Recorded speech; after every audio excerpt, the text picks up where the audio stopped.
All right, good morning, everybody. So we're going to get started. There are three different ways people are tuning into us. The first is I'm here in the BHS auditorium with some members of the BHS faculty and staff. There are about 40 or 50 40 to 45 people who are signed in on our Google Meet, and then there are others who are watching via our YouTube channel. So I'll try to, unfortunately I can't move very much for the people here in the room, but if you have any trouble hearing me, those on the Google Meet, just type something in so I can follow along here and can try to adjust. So to introduce myself to those who haven't met me yet, my name is Matt Fisk, and I'm a social studies teacher as well as the assistant principal here at Bow High School. And so this presentation is really focused on how we can bring race into the classroom. And as a good place to start, I really like this quote from Nelson Mandela. Nelson Mandela, who became the president of South Africa in 1994 after serving 27 years of a prison sentence off the coast of South Africa. And what I love about this quote is the positivity. So he says that no one is born hating another person because of the color of his skin or his background or his religion. People must learn to hate, and if they can learn to hate, they can be taught to love, for love comes more naturally to the human heart than its opposite. And I love that just because of the message that we as educators have the ability and we have the power to make a really big difference in the lives of our students to help them become compassionate, empathetic people who are able to work together. So I wanted to start with a quick activity. Before I get into that, these are the enduring understandings for this presentation. First, that race is a social construct that's been used to influence the way people are treated. Second, that in our curriculum, we need to find opportunities for windows and mirrors. Third, it's essential that educators teach and address issues of race in the classroom. And fourth, that white privilege is not about guilt, it's about taking action to positively impact others. So here's an opening activity. So if you have a piece of paper, for those who are present here in the auditorium, there's paper and pens right in the back where you come in. On this piece of paper, and for those who are watching via YouTube or on the Google Meet, if you have a piece of paper, draw a circle. And the circle can take up the entire sheet of paper. We're going to be drawing a face. Okay, so on the piece of paper, begin by drawing a circle. I'm going to read 8 statements. If you can answer yes to the statement, please add a body part to your face. So for instance, add in an eye, an ear, a nose, mouth. If the answer to the statement is no, then don't do anything. Okay, so if you can answer yes to the statement, add a part to your face. And if the answer is no, don't do anything. Okay, so here's the first statement. At least one member of my immediate family, parents, siblings, grandparents, is from a race or ethnicity group different than my own. At least one member of my immediate family, parent, sibling, grandparents, is from a race or ethnic group different than my own. The second statement. At least one family in the neighborhood of my childhood home, one out of about every 10 homes, was of a race or ethnic group different than my own. At least one family in the neighborhood of my childhood home was of a race or ethnic group different than my own. 3, at least one of my close childhood friends was from a racial or ethnic group other than my own. At least one of my close childhood friends was from a race or ethnic group different than my own. The fourth statement. The religious group, synagogue, mosque, or church I attended was racially mixed. At least 20% of the members were of a racial group other than my own.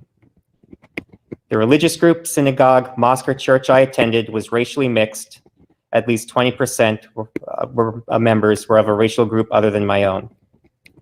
The fifth statement, the schools I attended, K through 12, were racially mixed.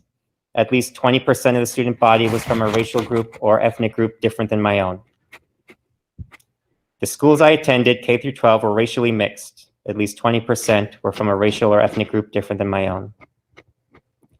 Number 6, at least one of my school teachers or coaches was of a racial or ethnic group other than my own. At least one of my school teachers or coaches was of a racial or ethnic group other than my own. 7, I grew up in a home where I never heard my parents or siblings say a negative word about groups of people by race or ethnicity.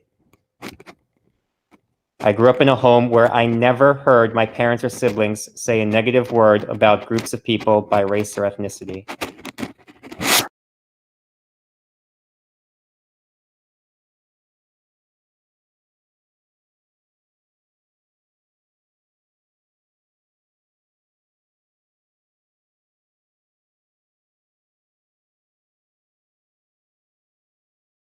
Group or ethnicity other than my own. Okay, so take a look at the face that you've drawn. And the goal of this activity is to really raise the question, where do we gain our knowledge of people of a different race or a different ethnicity? So for a lot of us, assuming that a lot of us maybe grew up in this area. So I grew up in Concord, New Hampshire, and I went to Concord High School, and the population when I attended was not 20% non-white.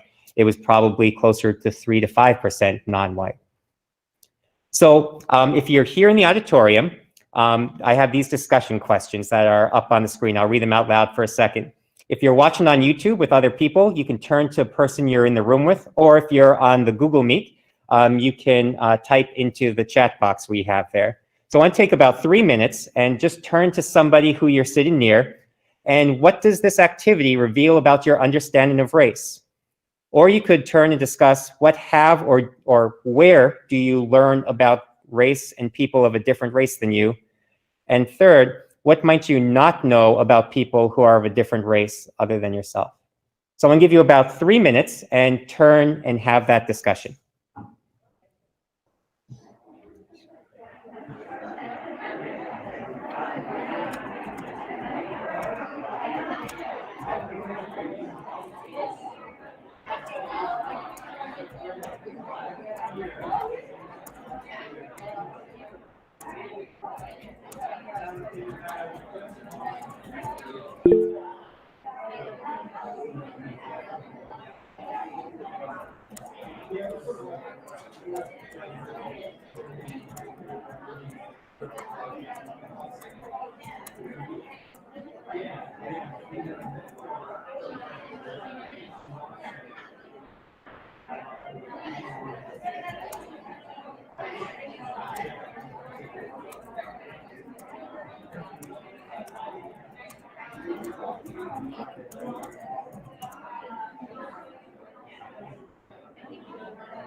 Okay, about 1 more minute.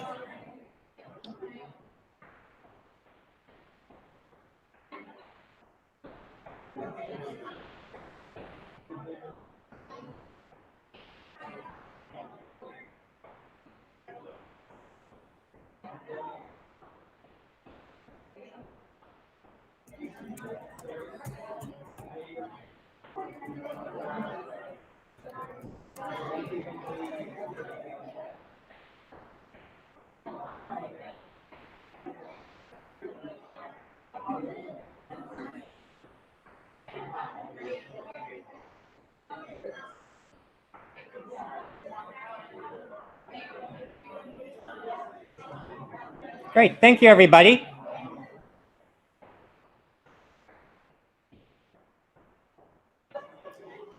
So people on the chat have added some really great comments. So the chat's being recorded, so you can check out what people who aren't in the room and aren't in your immediate location have said. But I think it's really revealing about where we do or we don't learn about others who have a different background than us. So I want to talk a little bit about race and get to that first enduring understanding that race is a social construct. So here we have Barack Obama, right? The first African-American president. And those are his grandparents who grew up in Kansas. Barack Obama was born to a Black man and a white woman. So he's a person who had a Black father, a white mother. In the media and in history books, he will be referred to as the first Black president. But he's half white. Princess Markle, she has a white father and a Black mother, married to Prince Harry. What's her race? What's the race of her child? Tiger Woods. Tiger Woods is often hailed as one of the best, most profitable Black athletes of all times. But being Black is a label that Tiger Woods himself has rejected. He said that in his background, he has Caucasian, Black, Indian, Asian. He said growing up, he rejected the label of being Black and called himself Kublin Asian, right? Walter White, he was head of the National Association for the Advancement of Colored People, one of the largest civil rights groups in the United States from 1929 to 1955. And he said, I am a Negro. My skin is white, my eyes are blue, my hair is blonde. The traits of my race are nowhere visible upon me. So what is race? Who decides what race a person is? And so that's why we say race is a social construct. There is more genetic diversity within races than between races. In other words, I may have more genetically in common with my Black friend from Cameroon than my white friend from Laconia, New Hampshire. One of the reasons that race was created as a social construct was to justify slavery. And our understanding of race and what defines race has constantly changed over time. I can give you a couple examples of that. So different states throughout their history have classified people based on race. And what they use for that classification has changed. So some states said if you were 1/4 Black, then you were considered Black. Other states said if you were 1/8, then you were considered Black. Other states 1/16, and some states said if you have 1 drop of blood in your ancestry, then you're Black. So think about that. You could have been traveling from Maine down to Florida, and as you're going from state to state, your race could change. You could have started off as white in Maine, then you could have gone down to Virginia and become Black, and then you could have gone to South Carolina and become white, and then you could have gone down to Georgia and become Black again, and then Florida and become white again. So it was done in many states for legal reasons. Think about this with the census. In 1929, people of Mexican descent were considered white on the US Census. In 1930, they were considered non-white. What changed? What changed was the economic conditions of the United States and the Great Depression and the desire of whites to limit job competition. And then in 1942, people of Mexican descent were labeled white again. Why? Because we were fighting a world war and needed the labor force. So that's what we're talking about with race being a social construct. So I think it's important in our classes that we have some shared definitions. And so this I know is really simplifying things, but in our society today, when we're talking about race, that usually is referring to color. When we're talking about nationality, that's referring to citizenship. And then when we're talking about ethnicity, that's referring to our cultural habits. So I think it's important to have those common definitions when we're talking to students, right? Race is about color, nationality is about citizenship, ethnicity is about culture. So although I just said that race is a social construct, we do know that in the United States, race plays a huge role in people's lives and in the lives of our country. So these are just some statistics. Although Black students make up only about 15% of the total US student enrollment, they make up about 35% of the students suspended. And we know that students who are suspended begin to get learning deficiencies and fall behind. In New York City, 88% of police stops were of people who were non-white. Right now, Black Americans are more than twice as likely to die from the coronavirus as white Americans. Black women are 3 to 4 times more likely to experience a pregnancy-related death than white women, and that doesn't even matter if they're at the same income or education level. Black and white Americans use narcotics, use drugs at roughly the same rate, but Black Americans are 6 times more likely to be arrested for it. And on average, Black men in the US receive sentences that are 19% longer than white men. And in the United States, Black individuals are twice as likely to be unemployed than whites.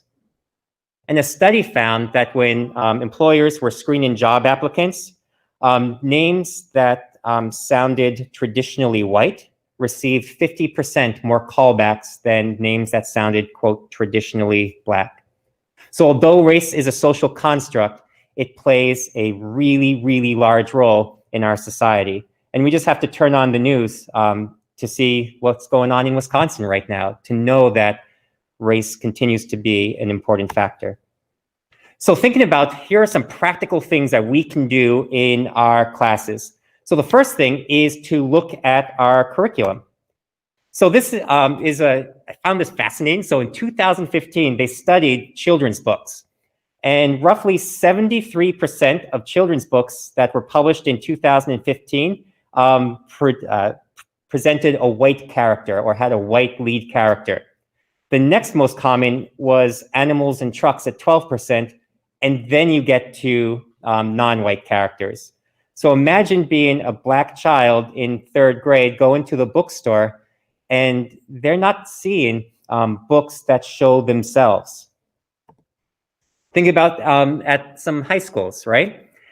These are some of the so-called classics, and they are classics, they are great books, but there's very little diversity here. Jason Reynolds is an author and sociologist. He recently commented that back then, when he was growing up, there weren't a lot of books for kids like me. So what can we do? There's this concept called mirrors and windows. And I think this is a really practical thing that we can do as we're planning for our classes this year to really make sure that we're addressing race. So mirrors, books that act as mirrors, which are texts in which children can find themselves, their families, and their communities reflected and valued. So that might mean that Black student who's in 3rd grade reading a book that has another Black child in it. When students read books where they see characters like themselves who are valued in the world, they feel a sense of belonging, right? So one thing that we can do right away is to look to see in our curriculum resources, are we providing students who are non-white the opportunity to see themselves reflected? And then windows. Windows help us develop an understanding about the wider world. And through windows, students need to learn about how other people conduct themselves. So that would be the white student reading a book that has a Black character so that they can gain a better understanding of a different perspective and to gain more empathy. Here are some other specific things that we can do as we're setting up our classes. So for humanities classes, we can look at the titles of the books and the stories that we're using. Who are the protagonists? Where are those stories set? Are students learning about experiences that are different than them? So we can audit the books we use. In music and art, we can look at non-dominant perspectives. We can look at non-white artists. We can look at African art. We can look at African music. I know that last year here at the high school, there was the chorus saying a beautiful African piece. I think stuff like that is really, really important.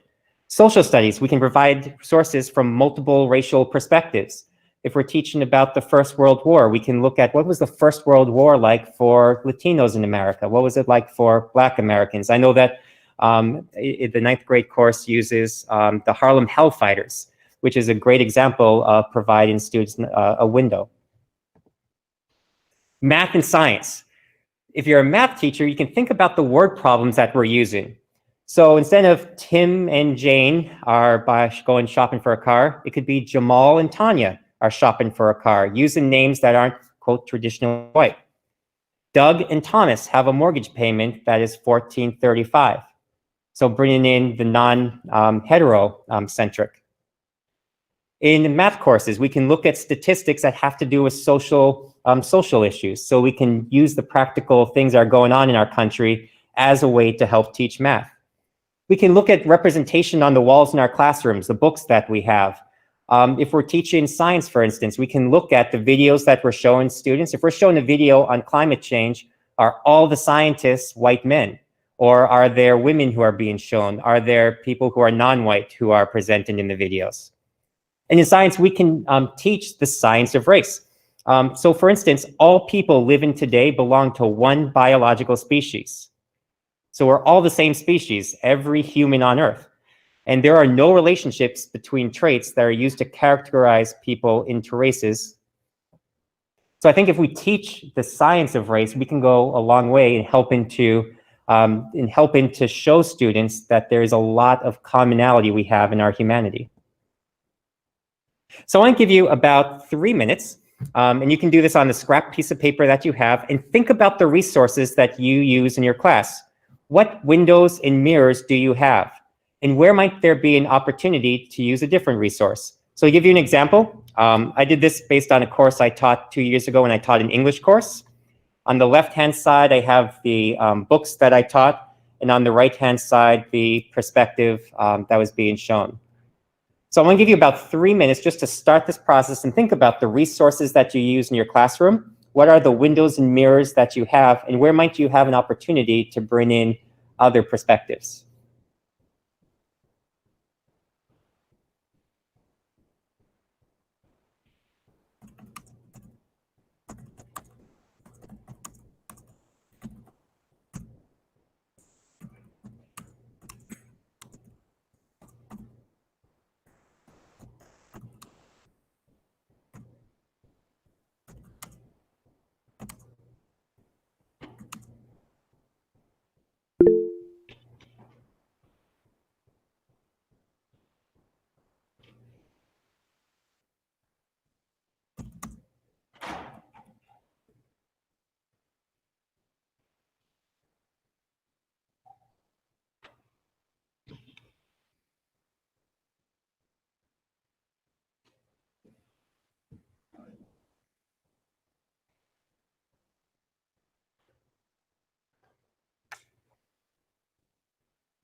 All right, so the goal is not to do a extensive audit right now in this setting, but just to get us starting to think about, what we can do when we go back to our planning for the coming school year. So talking about race in the classroom, I want to give some practical advice and suggestions that I've picked up through different workshops and talking with different educators over the past few years. So how do we talk about race in a community that's predominantly white? And this is from the Census Bureau. So here in the state of New Hampshire, the last census revealed that roughly 93% of the population of New Hampshire was white. So how do we talk about race in a predominantly white state and a predominantly white community? The first thing I think is really, really important that we set class norms so that we can have these really, really positive discussions. So these are 5 norms that I'm going to be using with my class this year. First is to assume positive intent. And I think that's important in all of our interactions, whether it's in our classroom or if it's with colleagues, assuming positive intent. I'm going to tell my students to stay engaged, that sometimes when you're having a difficult conversation, it's easy to drift off, but to stay engaged. Third, I'm going to tell them to experience discomfort. Sometimes talking about issues that are going on in our country, that can be really tough, and that's fine. It's good. It's I kind of use the analogy like when you're working out, right? If you're just lifting 5-pound weights and that's all you lift, yeah, you're going to be able to lift that 5-pound weight all the time, but you're not going to grow any muscle mass. It's when you go up to the 230-pound weights that you can really start to grow the muscle mass. And the same thing happens with intellectual challenge.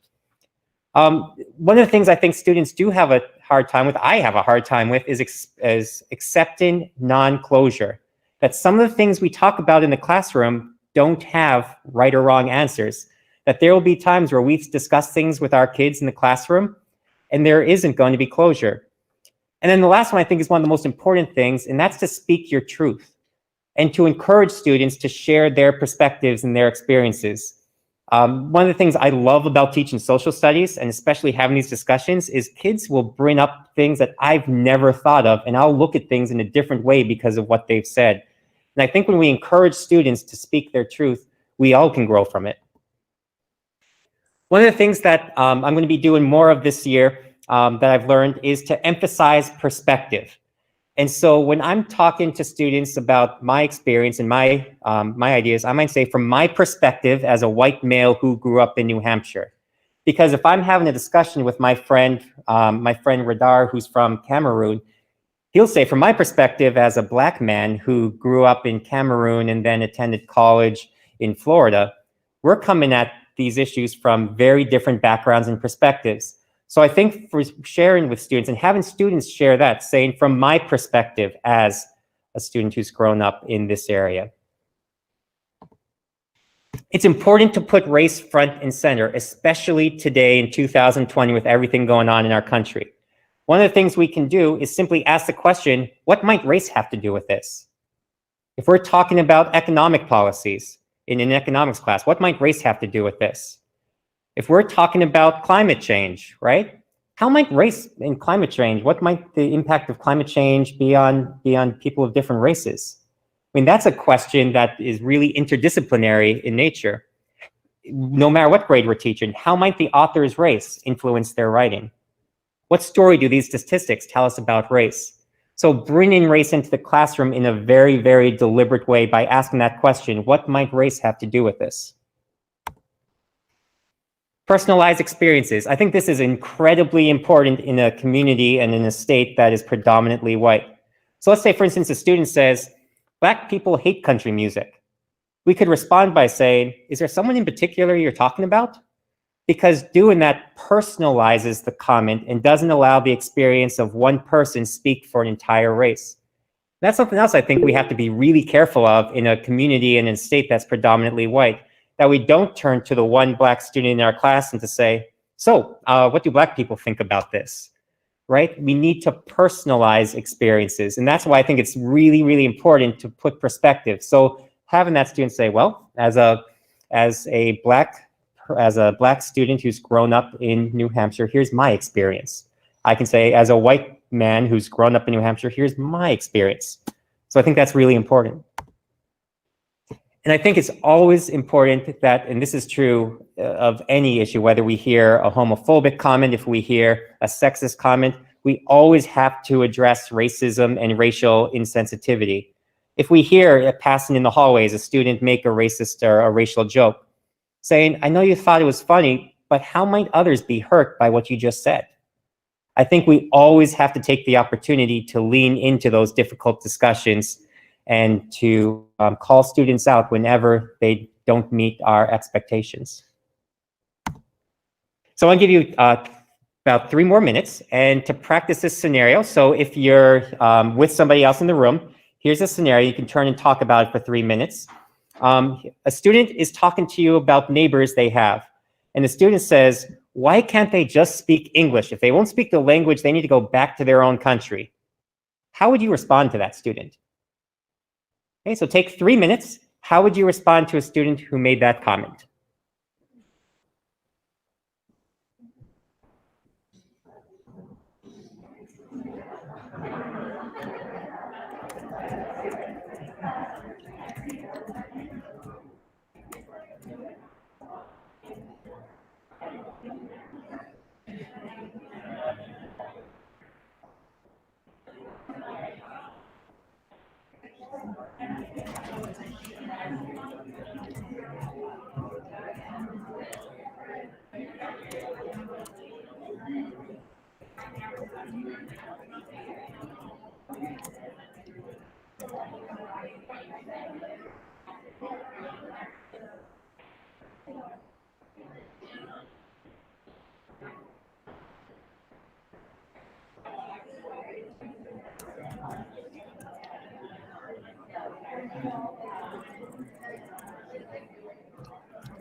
All right, so just as on a personal side note, last semester I taught a course on race, and as the course was ending was when a lot of the protests had begun in the country. And so it was the last class before our final exam, and my intent was just to do a quick review with the students and then let them ask questions. And the class ended up going almost an hour and a half because the students really wanted to talk about what was going on in the country. They had a strong desire to talk and to listen. And what was really cool is our students had a more respectful conversation and a deeper conversation than we probably hear on the TV at night. So I think our students are primed for these discussions, and helping to coach them along the way, I think, is a really important part of what we can do.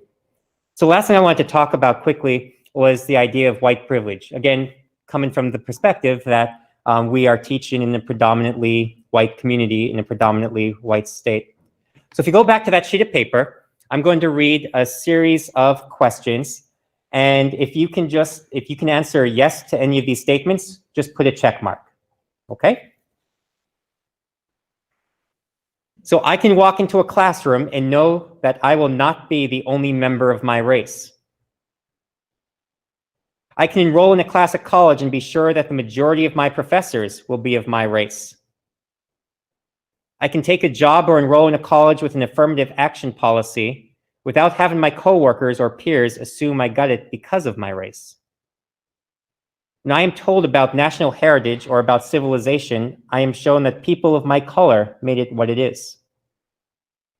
I am never asked to speak for all people of my racial group.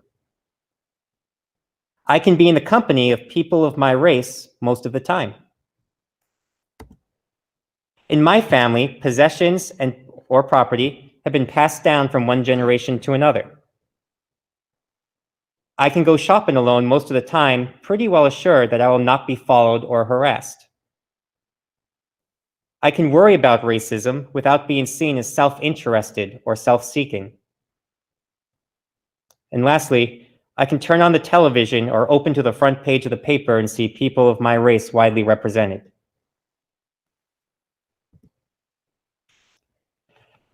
So I think this is a really important concept. Do we want our white students to feel guilty? No, we want them to feel empowered. And I love this next brief part, this next story. It's from an elementary school teacher. And she wrote, "It's the middle of the year and my 4th grade class is reading Louise Laurie's Number the Stars, historical fiction about a Danish girl named Anne-Marie whose family hides their Jewish friend Ellen during the Holocaust. What privilege do Anne-Marie and her family have in this situation, I ask. Their privilege is that they're not Jewish, responds one student. They're not being hunted by the Nazis, so they can go out and do what they want. How do they use their privilege, I continue. Another student raises her hand and explains, they use it to save Ellen because she's not safe and they are. She goes on to say, if we don't recognize our privilege, racial, religious, linguistic, or otherwise, we cannot and will not summon it to help others. Recognizing your privilege does not mean taking the blame for the sins of the past. It means using what you have to help make things better for somebody else. I think that's a really, really powerful thing that we can share with our students. When you have privilege, you can use it to uplift others. I mean, one thing that I think a lot of us take for granted is the fact that we have mobility. For our members of society who are physically impaired, what can we do to uplift them? Same applies for race. So in the time that we have left, I'm going to show the people here in the auditorium a short video. This morning I put out on email the link to the video about white privilege and a way that we can use white privilege to uplift other people. But before we go and I show the video, I'm going to go back to our enduring understandings as we wrap up. First, we talked about race being a social construct that's been used to influence the way people are treated. Second, as we're going back to our classrooms to set up for the year, we can look for opportunities in our curriculum to present windows and mirrors. Third, it's essential that educators teach and address issues of race in the classroom. And lastly, white privilege is not about guilt. It's about taking action to positively impact others. So a couple resources. That's my email address over here at Bow High School. The next link down, and again, these are on the email I sent out this morning. The next link down is a website that I've been correlating some different resources. Folks have been sending me things. If you have resources that you think others would benefit from, if you send them to me, I can put them on this resource kind of as a collection point for all of us. And then I just included, there's a lot of really great websites out there. One that I lean on quite often is a website called Teach Intolerance. It has great articles and great resources as we go about preparing for the year. And the resources are K through 12. So a really good website to check out. So as we're wrapping up, I'm going to show the video here to people in the auditorium. If it doesn't come through for those who are on YouTube or Google Meet, again, you have the link there. So here's the video.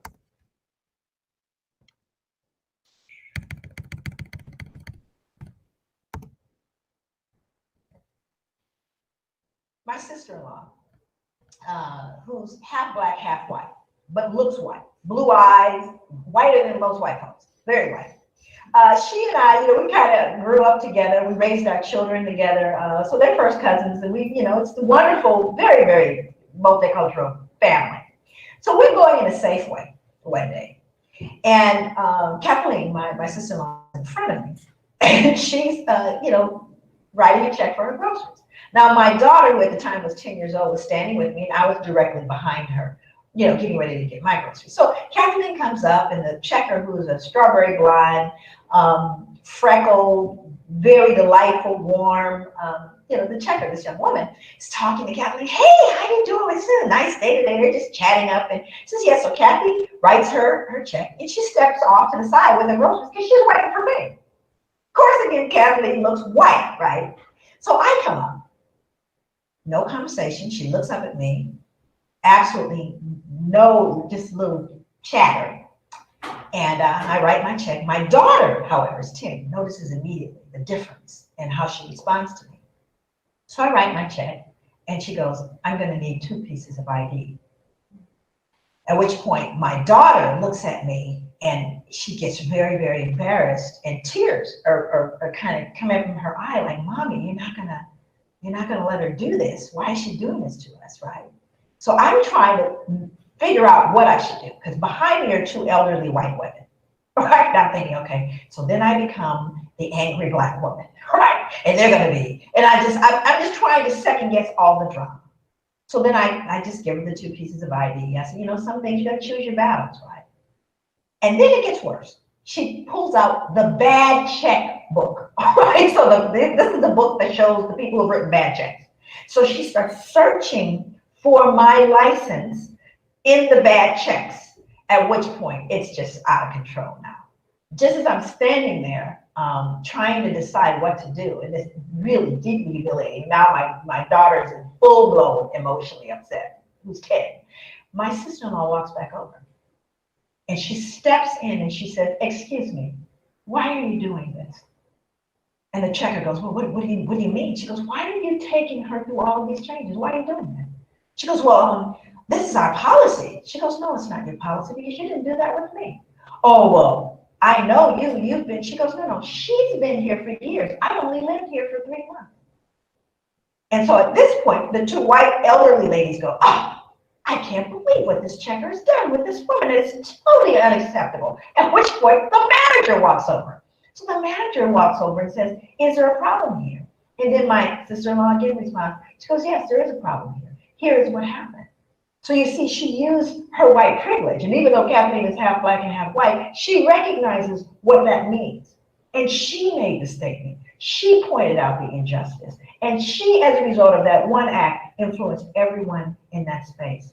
But what would have happened? I can't know for certain had the black woman said, this is unfair. Why are you doing this to me? Would it have had the same impact? But Kathleen knew that she walked through the world differently than I did. And she used her white privilege to educate and make right a situation that was wrong. That's what you can do every single day. I just think that's a great way to end with thinking about going into this school year. And with everything that we have ahead of us, the power that we have to really, really make a positive difference, not just for the students who we have in front of us, but for their families and for our whole community. So thank you.